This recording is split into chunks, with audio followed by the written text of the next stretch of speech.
Welcome to the program, Eric July, who I called, I think at the beginning of the show, the king of Burn It All Down.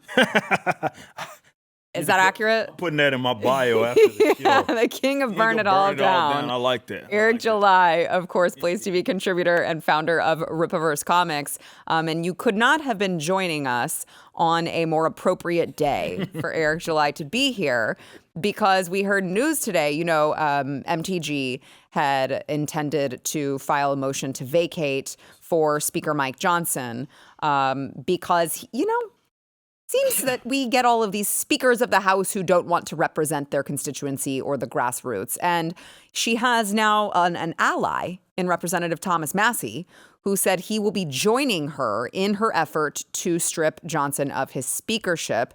And he spoke a little bit more on this matter. Thomas Massie did earlier today. Here's what he had to say. There's only one person right now who can stop us from going into what happened last fall, and that's Mike Johnson. He's cleaning the barn, that's obvious. So you want him to resign? You want him to resign? Yes. Yeah, I asked him to resign. What did he say? He said he would not. And then I said, well, you're the one who's going to put us into this. Because the motion is going to get called, okay? Does anybody doubt that? The motion will get called, and then he's going to lose more votes than Kevin McCarthy. And I have told him this in private, like weeks ago.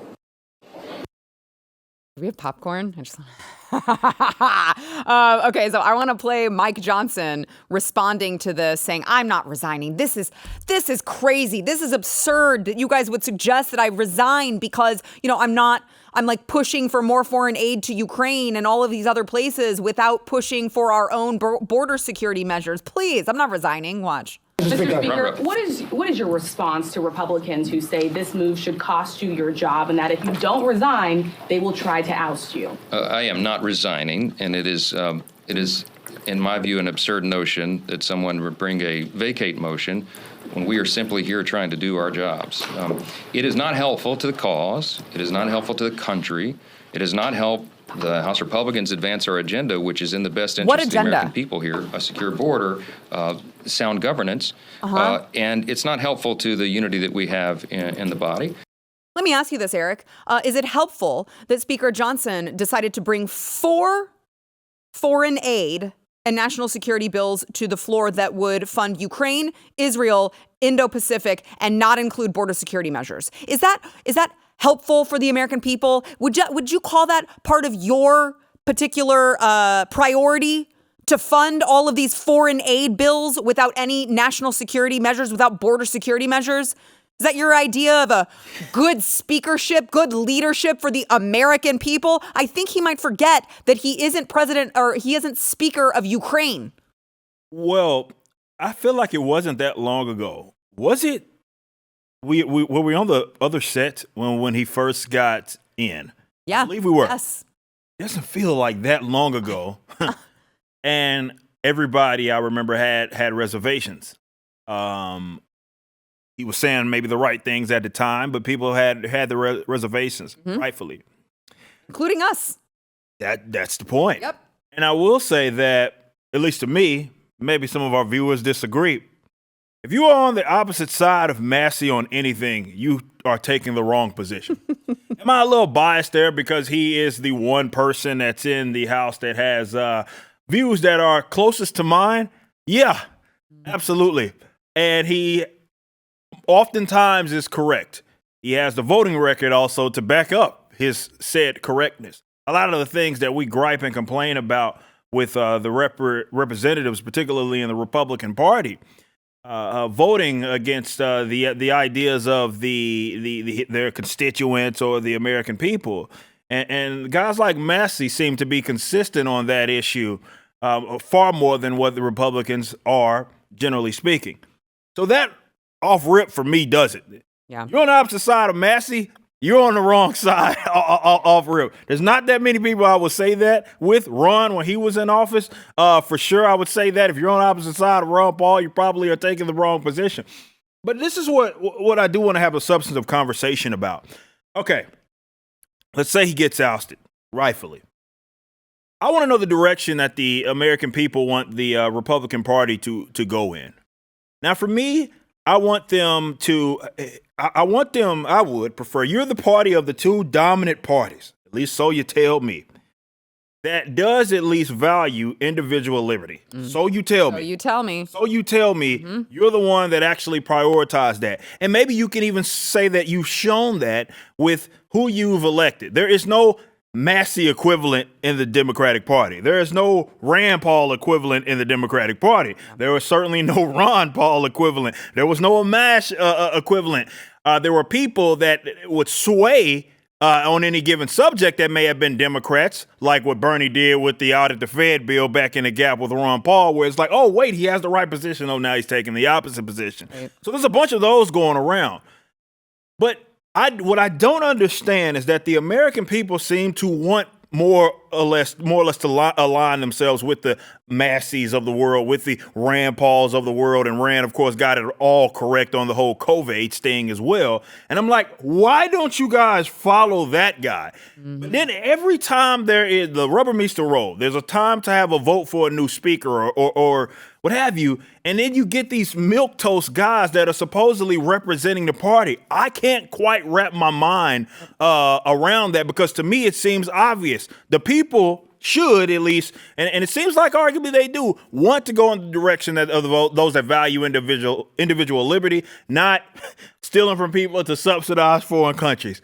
Why is it so difficult for folks to focus on that? And I mean top to bottom, with who you elect, with what ideals you want to prioritize going into an election season. I don't quite understand. I can't quite wrap my mind around it. Well, what's so frustrating, too, is, I mean, you talk about, we had this conversation, as you point out, on the other set. We had this conversation when it was happening that, like, we could have had a Byron Donalds who has, like, 100% liberty score at Conservative Review. We could have had Jim Jordan, who I believe has a 90-something% liberty score. We could have had, name these other people who threw their hat into the ring that we could have had. And instead, they picked Mike Johnson, who has 74% liberty score. Okay? Why? Why do we do that? Because at the end of the day, what do the Democrats do when they get into power? They nominate and elect Nancy freaking Pelosi to jam down all of their agenda down the Republicans' throats, whether you like it or not. Do you think that Nancy Pelosi is milquetoast or middle of the road or focused on bipartisanship? Of course not. That's the point. You need to elect someone who is not focused on bipartisanship, who is focused on the agenda and priorities of their party, of their constituents. And for some reason, Republicans keep not understanding that. It's just, it blows my mind. It really does, because, like, let's go back in time a little bit. The COVID thing happened, and there was a senator that was ahead of it that really was holding Fauci's feet to the fire. Even the president, former president, if it came down to it on some of these issues. And you'll see, like, a lot of Republicans or people that tend to vote for Republicans are like, oh, man, that guy really gets it on this subject. And, the next year it'll be another subject. And maybe it's Massie talking about X, Y, and Z.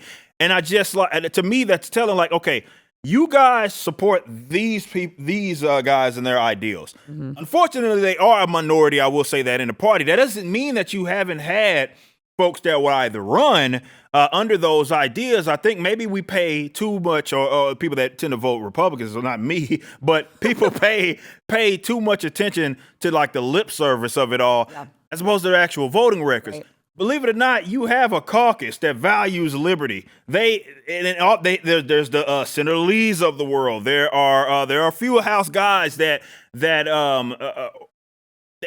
seem to have a more libertarian-oriented mind state when it comes to voting for certain. Even Gates is miles better than basically everybody else. It is unfortunately a minority in the party.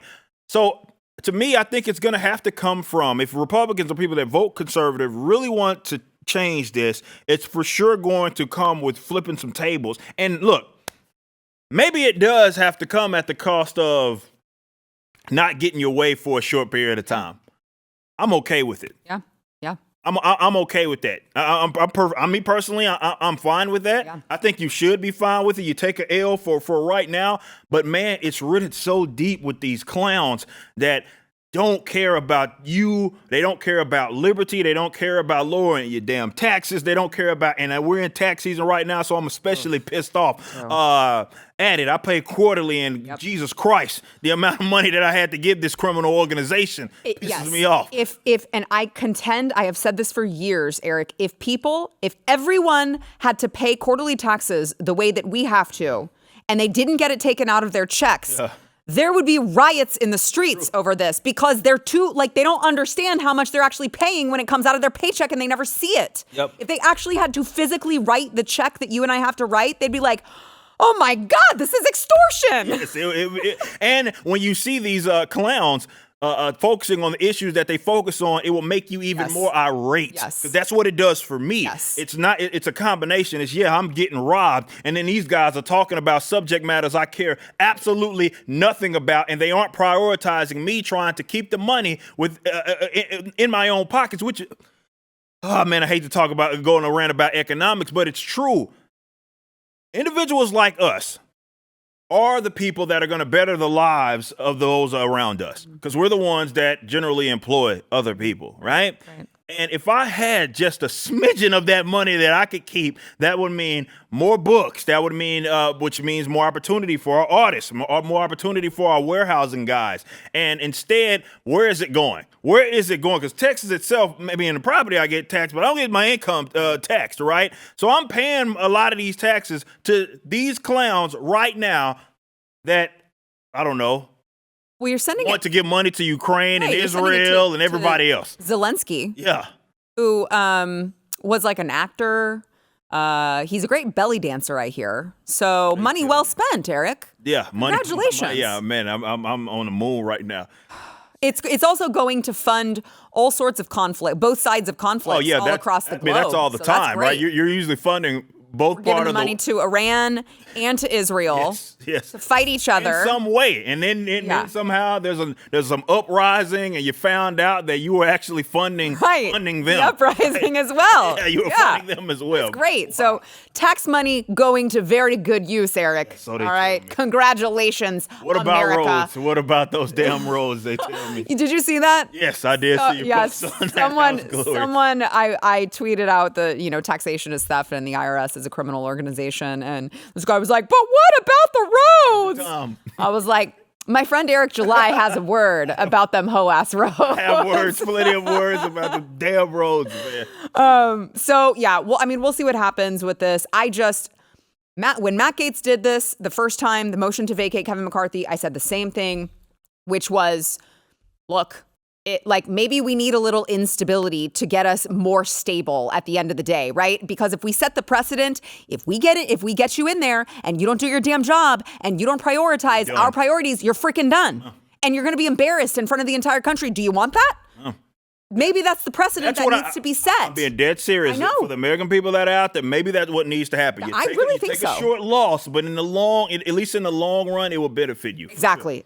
I totally agree. We're all for the chaos here. If you like this clip and you want to see the full episode, click here. And if you want to subscribe to the channel, come on, you know you do. Click here.